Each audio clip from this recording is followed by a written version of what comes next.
Hey up folks, Nigel Excellent Books in the conservatory on Tagger Tuesday. So, gonna do a tag. I was tagged by Patrick at Patrick's Book Reviews, and it's the Booktuber roll tag. He got tagged by Alison at Alison Annotated, and I think she started this tag or was one of the early ones to do it. And it is consider our role as booktubers shutting down of book reviews in the Washington Post. So I'll give you my thoughts on it. Here we go.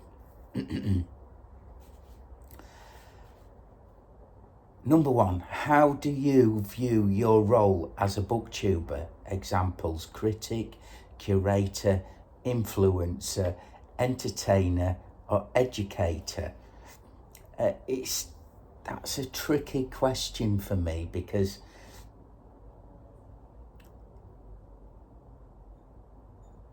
I do this totally for myself. I don't push my videos. You've only got to look at the big channels to see what kind of videos get the big numbers. And all you've got to do is once a week, put one of them out. The algorithm will love you and you'll get subscribers. So it's certainly in for subscribers that I do it. I'm a tiny channel.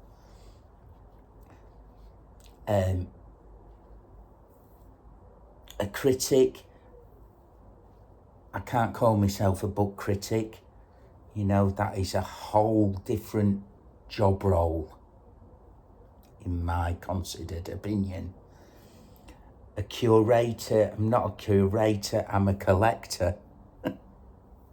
I'm an anorak collector and a reader. An influencer, no, I don't think I'm an influencer. I enjoy the books that I like,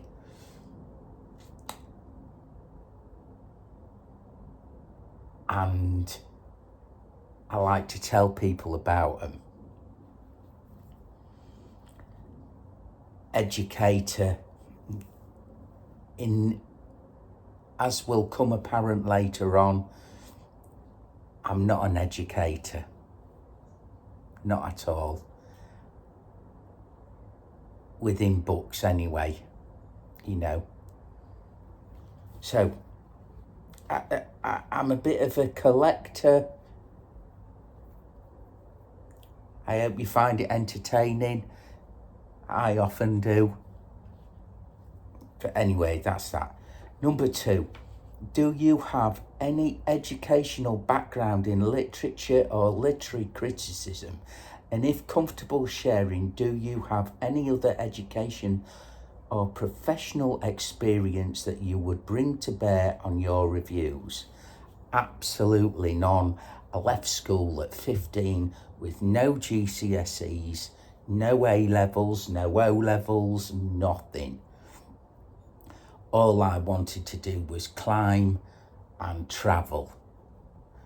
And thankfully, I've managed to do that up until my lads were born,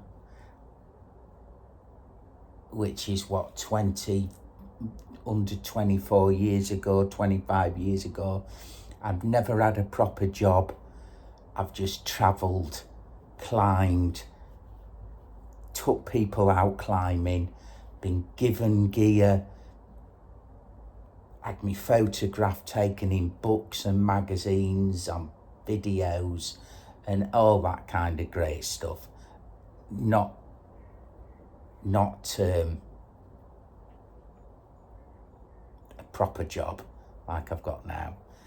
So I left school with nothing, not a sausage, and everything I've got is from then, life experiences. But I don't particularly think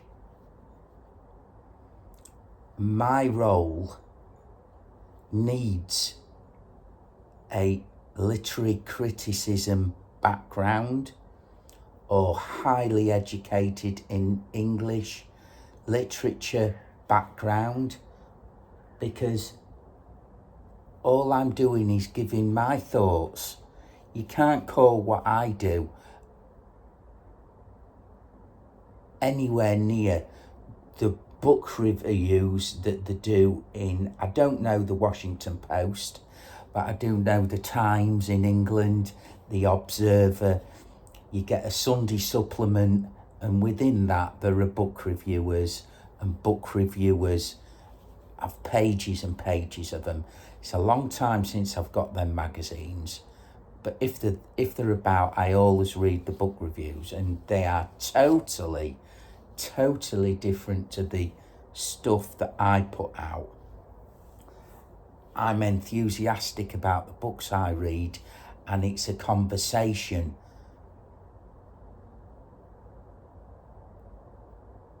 that I tend to go for.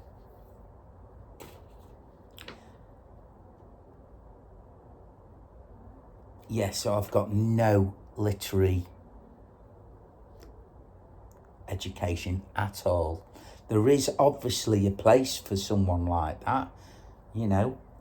Anyway, that's further down into, I think that's a different question.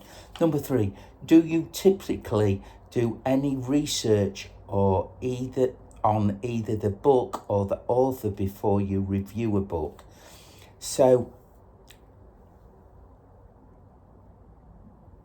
I'm old enough now to know the kind of books that I'm gonna like just by reading the dust jacket and the knowing a little bit about specific authors. And I tend to read one author and then go down a rabbit hole onto other authors. And that was influential, they were influential. The people that I watch, if they like the videos, if they like the books that I read, that'll give you some direction whether you're gonna like the books that they recommend to you. And you've only got to take it that the book reviewers are being honest. Now, I tend to only watch smaller channels. I am subscribed to only like 4 big names, because they seem honest reviews. That's what I like. And do I review anything the author wrote like that? Very briefly, you know, because I want to give them, we're having a conversation here. I've just downloaded one about Edgar Rice Burroughs. I know a fair bit about Edgar now, not as much as some of the people that are out in the world by any stretch of the imagination, but I know a little bit. I know a little bit to get me dangerous. And that hopefully will come across. We're having a conversation about the books that I'm talking about.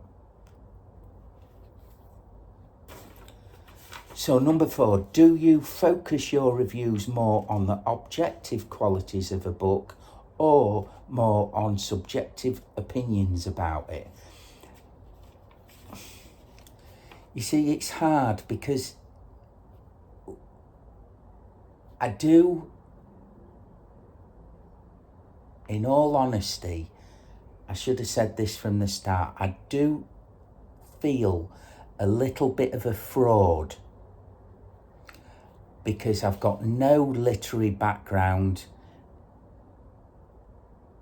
And why should people listen to what I'm talking about? Literary criticism, reviewing books, how the story is presented to you.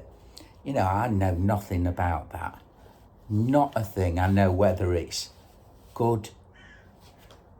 It's pretty cut and dry for me. It's either good or I didn't get on with it. You know, so at times I do feel a little bit of a fraud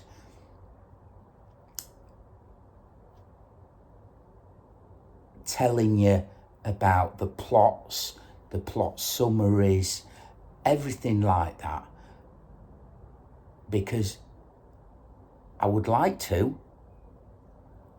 I'm just not educated well enough to do it. So mine are all subjective reviews on my feelings about the book. My missus, on the other hand, she could do a proper, in-depth, half an hour book review.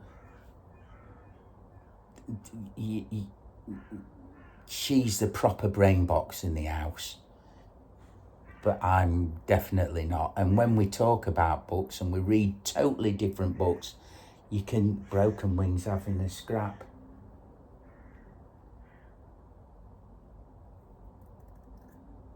She's dropped behind the fence. Broken Wing's one of the crows with a broken wing, obviously. I hope she's all right. Anyway, I'll go and have a look in a minute. So yeah, mine are quite subjective reviews and opinions. Have you ever received a free book or advanced reader copy from the author? Did it have any impact on your ability to honestly review a book? I've never had anything sent to me free, ever, not book-wise. Wife buys me books, I buy books, occasionally my lads get me books. That's it. So no. But even if I was one of the massive channels that got sent free books, you cannot expect, just because it was given to you for free, that you'd give a favourable review. It's better off just not reviewing it, in my thoughts. Because people are going to spend the money and buy these books on my recommendation. I want the people to watch them, my show, my videos. And if they like the books I read, there's a good chance they will. And if I'm not honest, then we're all in the pile, aren't we? We're all up to our necks in the stinky brown stuff. And I have unsubscribed from channels when I just don't think that they're being honest with the reviews that they get, because they're being given these books by big book. He's sat on the rooftop.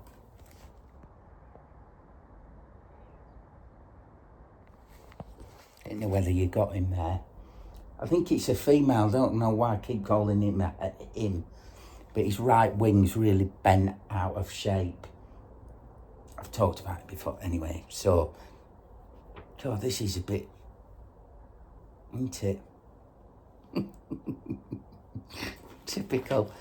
Do you review every book you read? Are there any reasons that you might read a book but not review it? I don't review every book I read. At the moment, I'm doing the gothic horrors / romance. Seem to be a lot of fucking romances in them. Thank you, Professor. He's taking the piss out of me. I've read Frankenstein. For me to give a review on Frankenstein, I mean, come on. The people done doctorates on Frankenstein. So, no, I don't review, even if I really, really, really, really like the book. Something like that, you know, that's where I feel a fraud. Because what you're going to get from me that you can't get from someone more educated, more eloquent, better looking. No. Well, some of them are. So, yeah. And if I didn't particularly like the book, I don't book bash, I don't give it a book review. You know, there is one recently that I mentioned that I just really struggled with it. So I've not reviewed it. Not my kind of book. And it's a really famous book. How do you feel about the fact, number 7, how do you feel about the fact that many people now primarily consume book reviews by hobbyists on BookTube rather than professional critics? I think they've both got the place.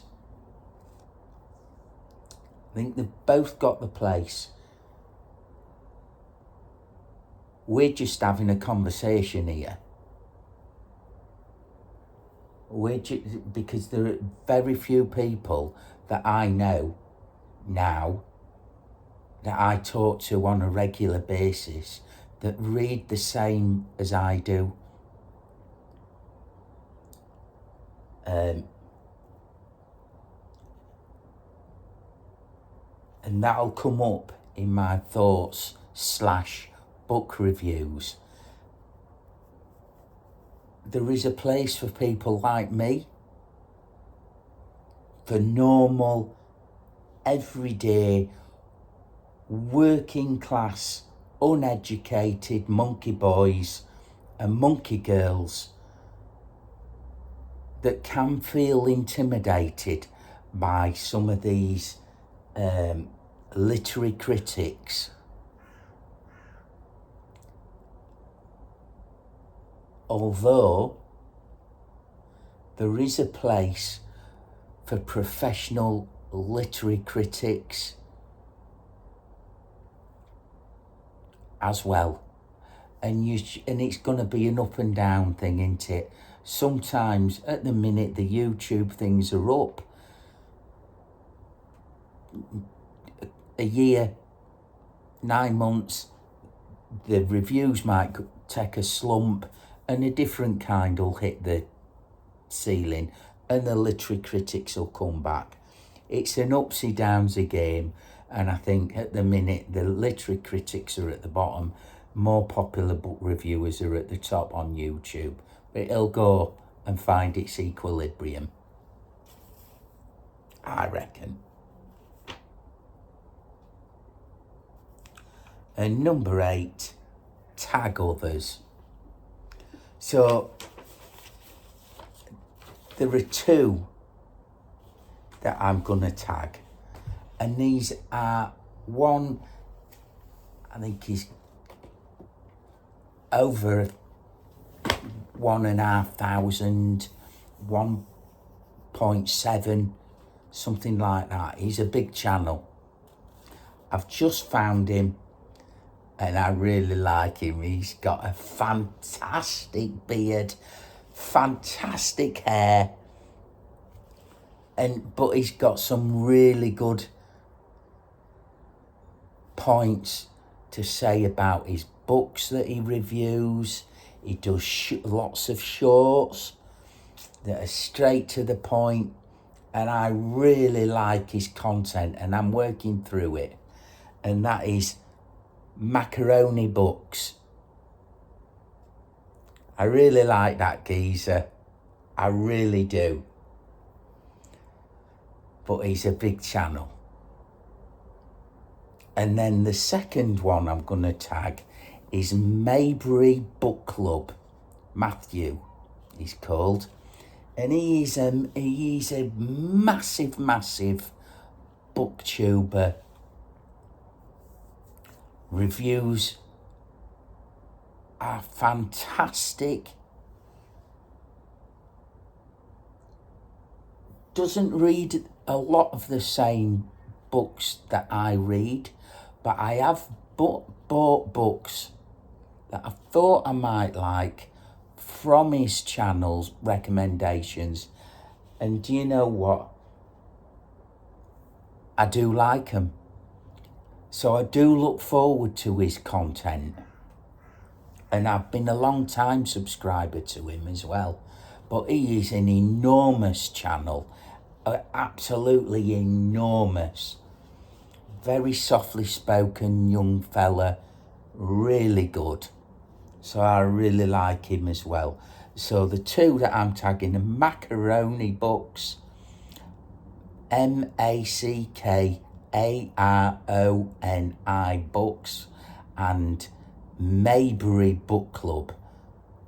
And the bloke's name there is Matthew. So that's it, folks.